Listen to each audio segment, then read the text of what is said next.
Salut à tous et bienvenue sur la chaîne 12 points. Dans cette vidéo, je vais vous parler de l'Espagne.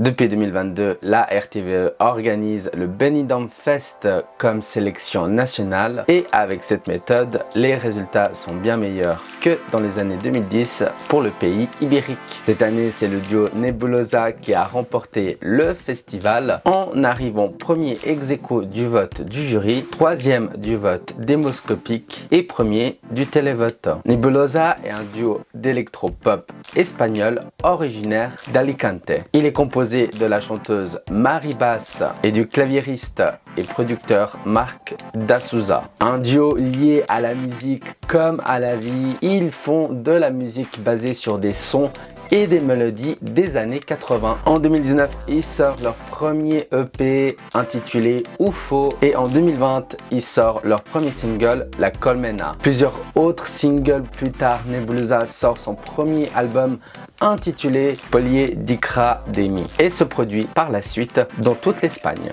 En 2021, le titre Glam sort et sera un énorme succès commercial. Le duo a déjà tenté de participer à l'Eurovision via la sélection nationale du micro-état de Saint-Marin, Una Voce per San Marino. Pour l'occasion, le duo avait présenté deux chansons, justement la chanson Glam et une autre Anoche, mais ils n'ont pas été sélectionnés pour la finale de la sélection. Et cette année, c'est la bonne, ils représenteront donc l'Espagne avec la chanson Zora. Avant de continuer la vidéo, n'hésitez pas à la liker, à vous abonner à la chaîne 12 points, d'activer la petite cloche pour ne louper aucune future vidéo pour suivre cette grande aventure que sera l'Eurovision 2024. Zora, qui veut dire en français chienne, est un message d'émancipation et d'autonomisation des femmes.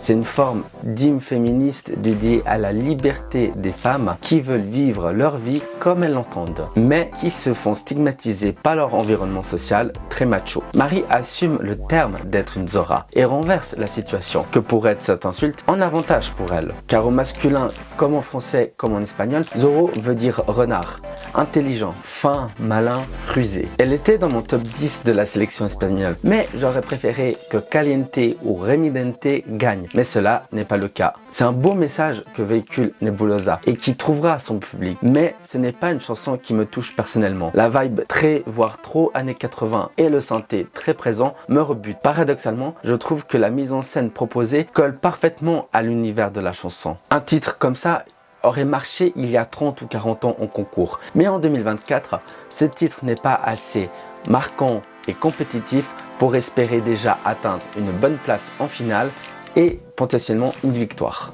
Le pays risque de ne pas retenir l'attention des téléspectateurs et risque de retrouver le bas de classement qu'elle a quitté il y a seulement 2 ans. C'est dommage qu'après 2 bonnes propositions sorties de ce festival, le pays retombe dans ses travers et risque de se casser la gueule malheureusement. Nebulosa succédera donc à Blanca Paloma et son Ea Ea qui a terminé 17e de la finale avec 100 points l'année dernière à Liverpool. Et vous, que pensez-vous de la chanson Zora de Nebulosa? Écrivez votre avis, c'est dans les commentaires, c'est juste en bas de la vidéo. Et pour être au courant de toute l'actualité de l'Eurovision 2024, rendez-vous sur tous les réseaux sociaux de la chaîne 12 points. Et moi, je vous dis à bientôt. Ciao, ciao.